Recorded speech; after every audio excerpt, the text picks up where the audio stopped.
Hi everybody, it's Jen and I'm the Unapologetic Reader. Today I'm here to do my May wrap-up. I'm really excited. I read 7 books in the month of May. I have actually written reviews for all of those. Link the reviews that I did on my blog. First book I read was Nora and Kettle by Lauren Nicole Taylor. It won the gold medal for Independent Book Awards. Fun fact, I knew it was a fairy tale retelling and that there was a historical element to it, but I didn't necessarily know which one, and I was reading it and thinking to myself, this is starting to sound a little bit like Peter Pan, and then I was like, oh, it is. I gave it 4 stars. I think it's fantastic. I had a few problems with how it ended. I felt like the big climax that we were working towards was a little bit rushed when we finally got there, and then one of the main goals that I felt like the female protagonist was really working towards, we didn't actually get to see her achieve it. This mentions that it's a Paper Stars book number 1, so I thought, oh, it's a series and maybe that's what the next book is about. Paper Stars number 2 is called Breaker in the Sun. I read the synopsis of that. It does not sound like it's a sequel at all. It sounds like it's the same thing happening again. It's historical fiction, but it's sort of told through a retelling of Rip Van Winkle, it sounds like. So I was disappointed in the ending, because up until then it was headed for like a full 5 stars. I think more people need to read this book. The cover is gorgeous. I do plan to purchase the book because I really enjoyed it despite my frustrations with the ending, and I need to have this in my life. There's definitely trigger warnings for domestic violence.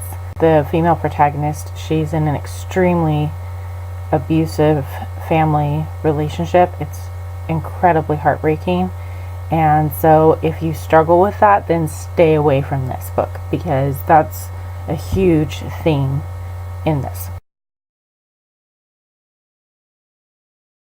The next book I read was Magic Street by Orson Scott Card.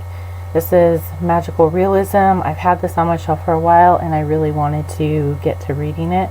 Basically, there's this boy and he doesn't know why, but really strange things keep happening around him. He can see the dreams that his neighbors and friends are having, but unfortunately those dreams start coming true. But they start coming true in really horrible, awful ways. Nobody's really sure why. I really struggled with this book. I only gave it a 3-star rating. That really was mostly because of the second half of the book.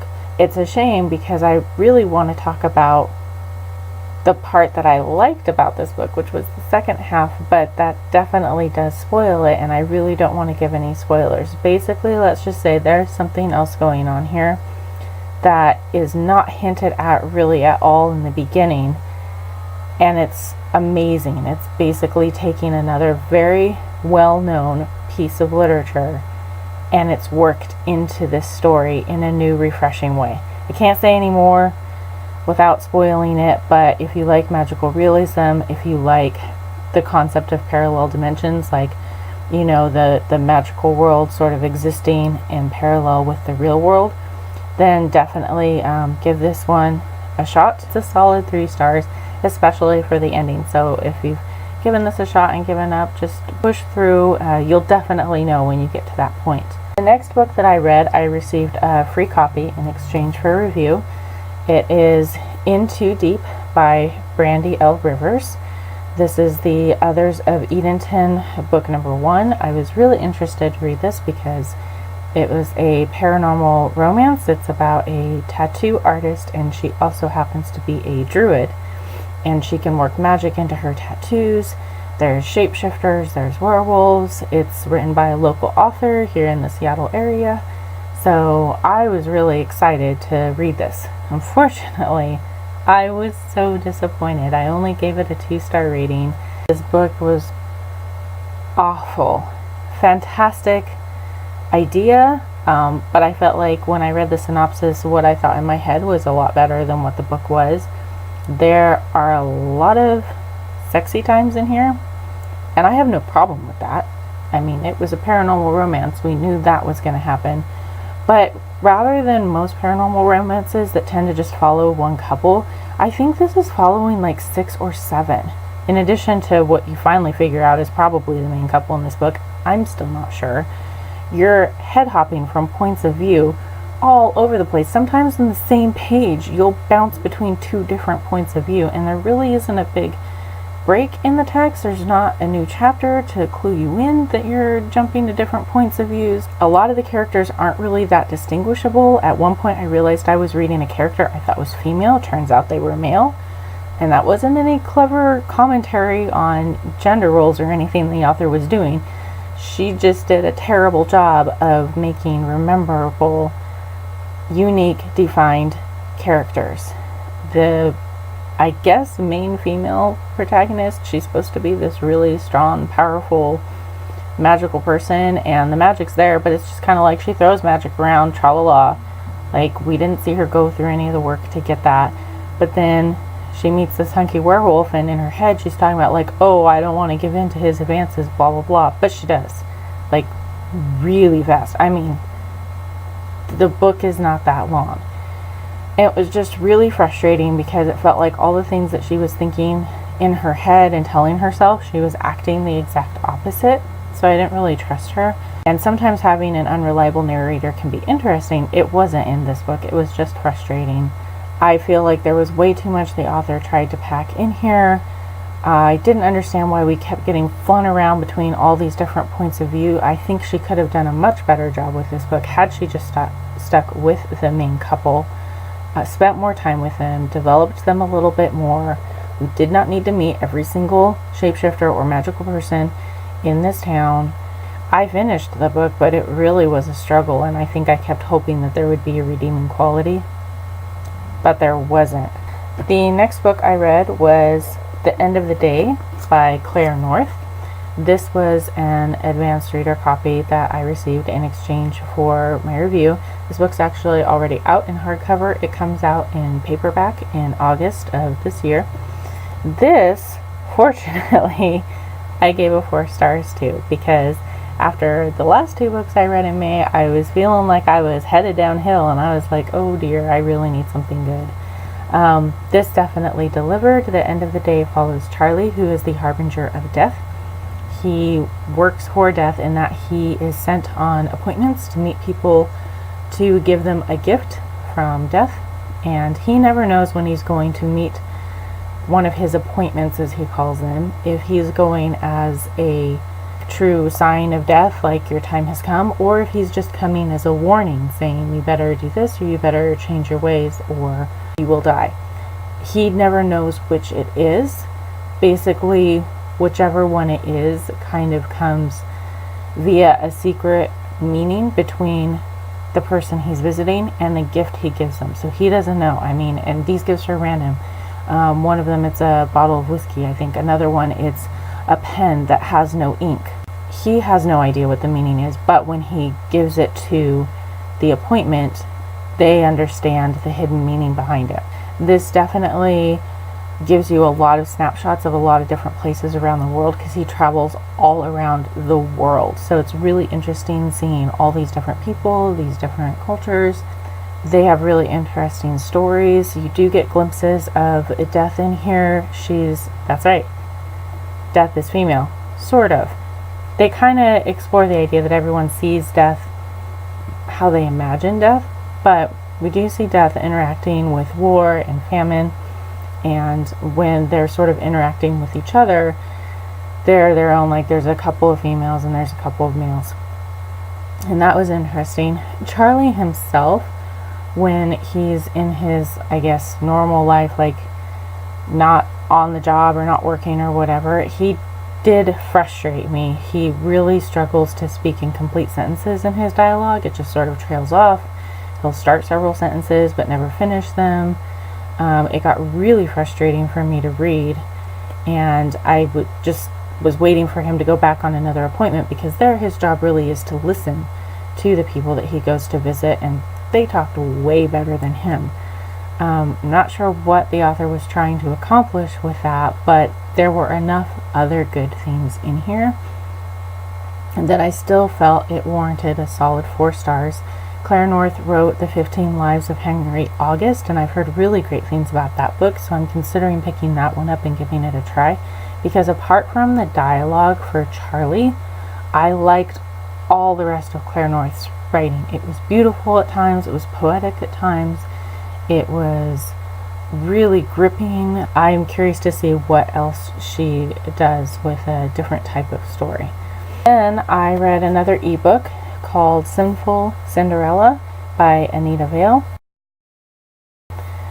This was one of the books that I got for free through BookBub. BookBub is a website dedicated to sending you emails with deeply discounted or free books every day.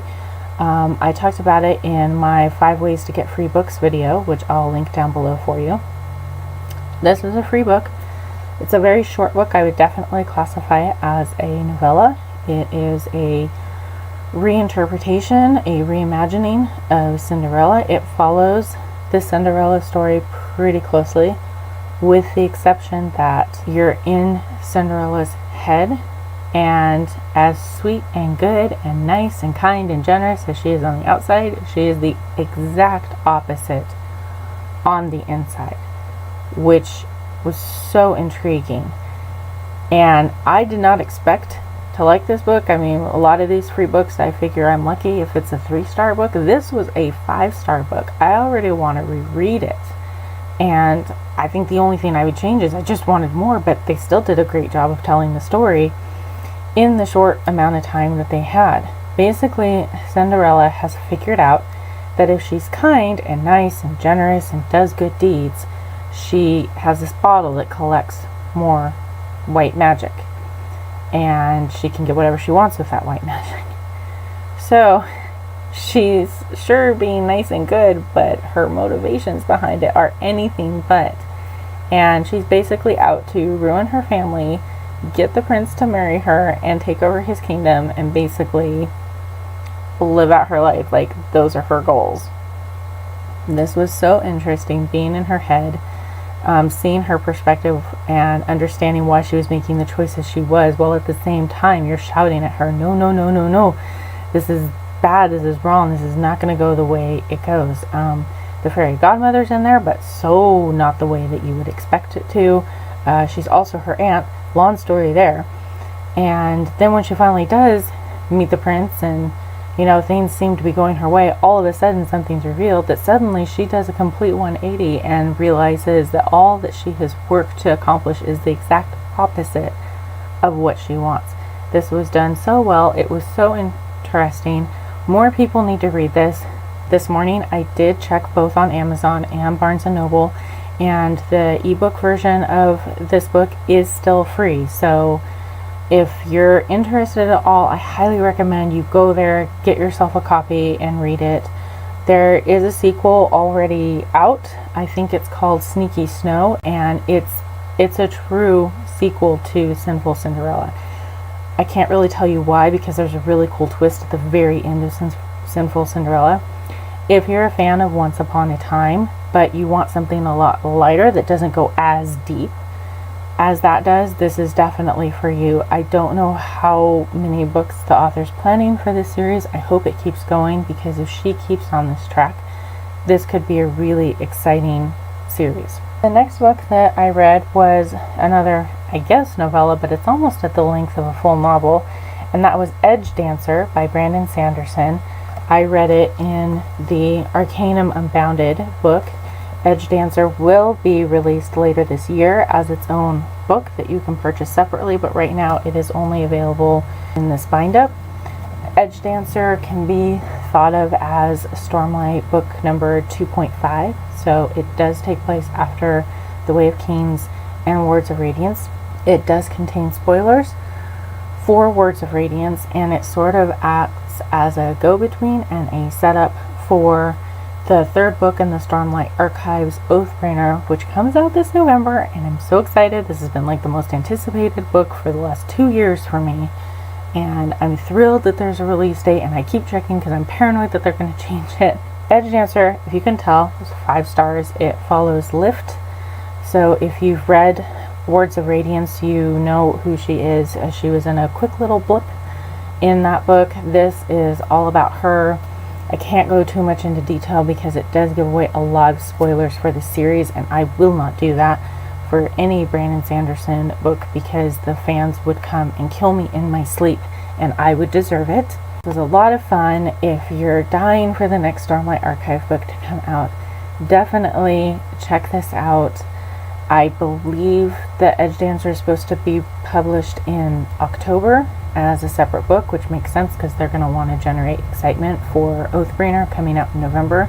Like they need any more tricks to get us excited for this book. Just give us the book, please. A tiny bit of a mystery in it, so I liked the red herrings that were in there. There's a huge character shift that happens for another character that we've sort of seen here and there in the first two Stormlight Archive books, and I think that's really going to come into play in Oathbringer. This was just all of the things that I had wanted it to be and more. Highly, highly, highly recommend it. I may read it again before Oathbringer comes out because it was just so great, and I flew through it because I was just so excited, and I think that there's even more I would get out of it if I read it again. Finally, I read Librium Answer by Jim C. Hines. Librium Answer is the first book in the Magic Ex Libris series. I have the physical book, but I don't have it with me right now because I've already loaned it to my roommate because I was talking about it and got her so excited about it, she wanted to read it too. This was a 4-star book for me. Librium Answer is somebody who can reach into books and use their magic to bring objects or creatures that are in the book out into the real world and make them real and or use them. Really wish I had this ability. This is a book for book lovers. Not only do we all probably love the idea of being able to pull things out of books we've read and make them real, but there are so many references to literature. Some of it's made up, but a lot of it are stories that we know and love and most of us have read, and that was such a treat to see those things sort of sprinkled in there. And when, you know, our main character is rushing to grab a book and they mention a book, and if you've read it, you know, if you're like me, your mind's racing, like trying to think, okay, what is he gonna pull out of this book to help him? In the back of the book there is a bibliography where they list all of the books that are mentioned in that book, and there's a little asterisk to tell you which titles are made up and which ones aren't. And I'm kind of playing around with the idea that it might be fun to like try to do the Librium Answer challenge, like how many books have you read out of it? This is a very fun series. I've already picked up the other 3 books. I don't know if the author plans to write any more, but I'm very excited to see where this goes. So there you go. Those are the 7 books I read in May. Like I said, it was a really good reading month for me. If you have read any of these books, I'd be really interested to talk with you about them. I'll leave links to my reviews on these books down below on my blog, and also there's a link to my Goodreads page. When I finish a book, I always write a quick little review on there to at least explain why I'm giving it the star rating that I do. That's it for now. Thank you so much for watching. If you like this video, don't forget to give it a thumbs up, and if you haven't already, please subscribe so you'll know when I post the next video. Thanks so much for watching, and I'll see you next time. Bye!